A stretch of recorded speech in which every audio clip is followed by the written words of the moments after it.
Hi everyone, Quiveen here from the comfort of my kitchen. In today's video we are going to be looking at the moon. So we are going to start by taking a look at sunset yesterday. We're taking a look at the 1st of April, or April Fool's Day, which was the date of the full moon this month. So it has just happened last night. The moon was full when it rose for us here in Ireland, and of course the moon will be quite close to full again tonight. The moon doesn't change incredibly drastically from one night to the other, although it does still noticeably change. So this is how the moon would have looked yesterday rising in Ireland. We can see it here at 99.9% full, and it has all of the lovely orangey goldeny glow that we often see when we look at the moon as the sun is setting. The moon's very, very close to the horizon here, so you would have to have a pretty clear view of your horizon in order to be able to see it. It was a little bit later when I saw the moon yesterday. The moon had to rise a little bit higher to get over the horizon in my location, which did make the sky around it darker and give us an even more fantastic view. So this is how the moon looked as it rose last night, and it will look very similar today, just a little bit past full. We may have to move a little bit later in order to catch it at the right time. Taking a look at the moon here, as always, I talk about a football player on the moon rather than a man on the moon or a face on the moon. And the football player in this instance will require you to tilt your head to the left. This is the head of the football player, the body of the football player, the two legs of the football player, and the football that makes them a football player. I usually use this shape to point out the Sea of Tranquility, which is the darker area here in the center, the body of the football player. However, from this angle, I think the story of the hare or the rabbit works quite well. Essentially, the Sea of Tranquility and this sea here in front of it form the face of the hare or the rabbit. What would be the football player's legs are now ears, and this whole structure down here, the Ocean of Storms, Oceanus Procellarium, that is the body of the rabbit, and then we have, of course, a little rabbit tail back here at the back. In some of these stories, this sea here, or a bay just above the Sea of Tranquility, is meant to be the moon. In fact, this is meant to be a hare or a rabbit on the moon portrayed with the full moon above it. So it's an interesting story, and it works very well when the moon is just rising for us here in Ireland. As we push later into the night, the angle at which we're seeing the moon changes. So this puts the rabbit pretty much on its side, and it makes it easier to see the football player as we're seeing here. So it looks like we've come up to, all the way around almost to moon set here now on the 2nd. So we're going to move back. This moon is the full moon for April. It's sometimes called the pink moon. And we're going to move forward just a little bit to change the phase. So here comes the moon rising just a little bit later. This is how the moon will look tonight. We'll wait until it gets a little bit higher. We're not going to see as much of the orangey yellow glow, simply because the moon is rising later than the sunset.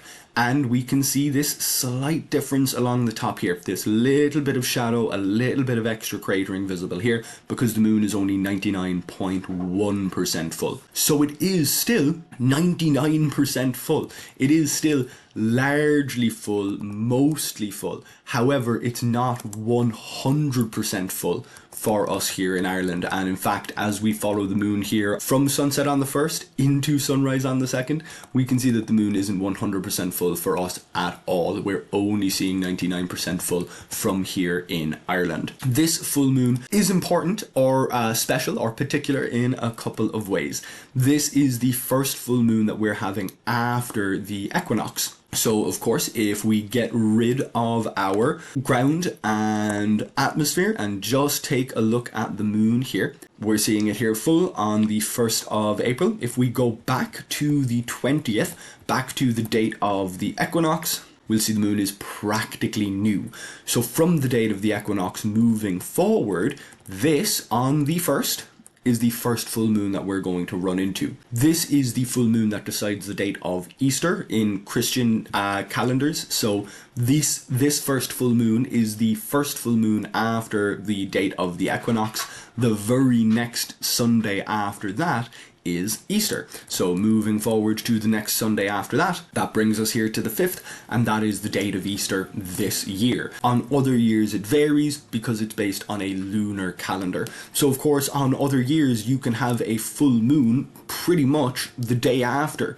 You can have a full moon the day after the equinox, and the very next Sunday after that will be your Easter Sunday. So the Easter Sunday can be as early as almost mid-March, close to the 20th of March, or it can be much, much later, closer to the end of April. We're getting it kind of in the middle this year because the full moon is a few days after the equinox. It's not very close to the equinox, and it's not as far as it could be from the equinox, almost 29 days later. So this is the full moon that decides when Easter is going to fall, and it has just happened, so our very next Sunday after this will be Easter. We'll bring back on our atmosphere and our ground, and we'll come back to the actual date of the full moon just to double check this colour, because this colour to me looks orangey, goldeny.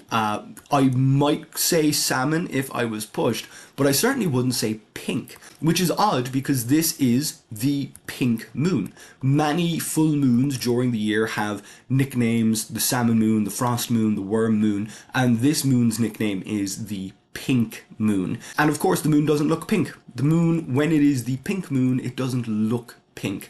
Then again, the moon doesn't look like a worm when it's the worm moon, and it doesn't look like a salmon when it's the salmon moon. But these names aren't about features of the moon. They are names related to the time that things happen. The salmon moon happens when salmon are running upriver, roughly. The frost moon happens when you get a frost in winter. The pink moon is when you get pinks.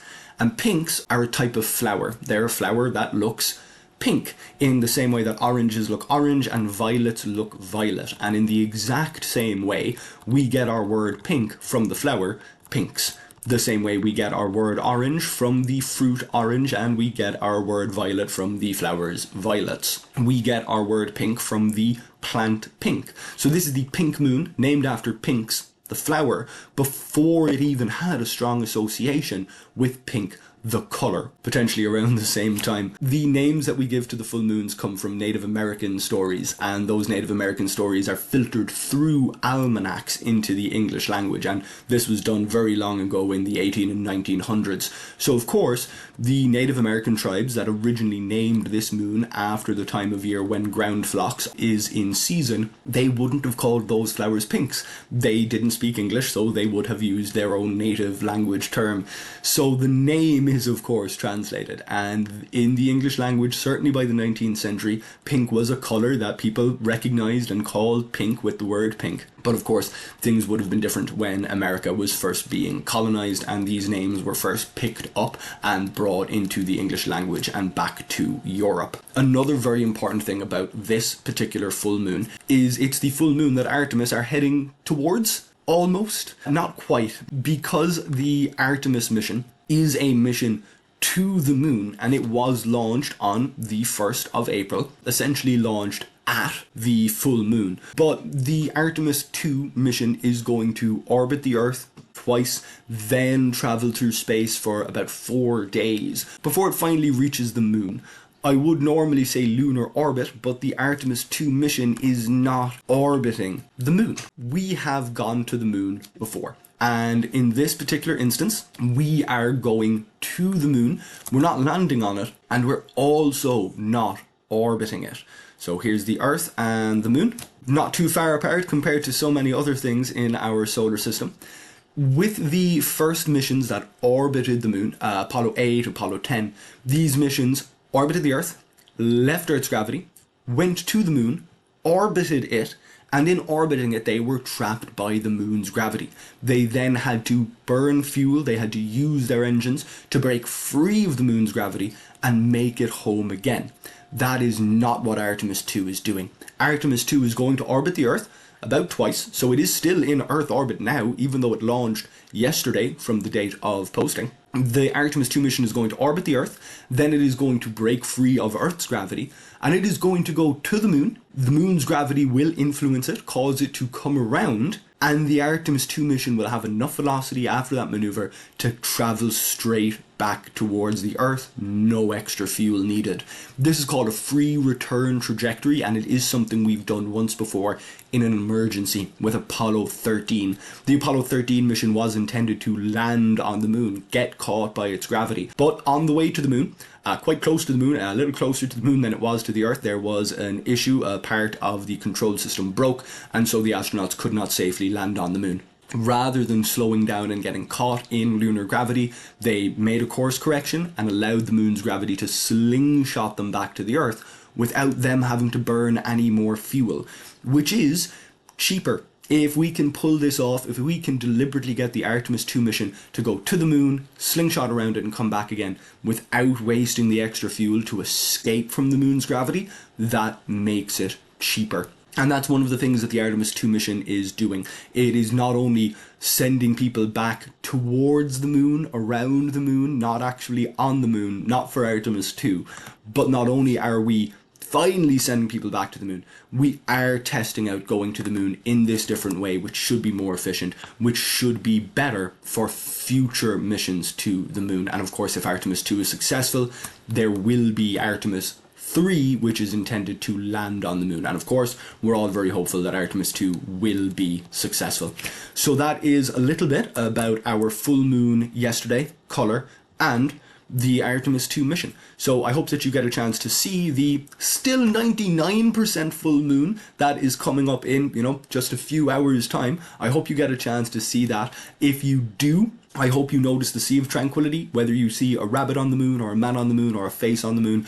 And of course, the Artemis 2 mission is launched, so you can check out its progress through the NASA website, and I believe some other websites are tracking its progress as well. Most importantly, I hope that you enjoyed this video. If you did, please do like it, and if you like this kind of content, then please subscribe to my YouTube channel. If you'd like to read some of this information, you can do so on my website, queevinscontent.ie. Thank you very much for watching, and hopefully I'll see you back here next time.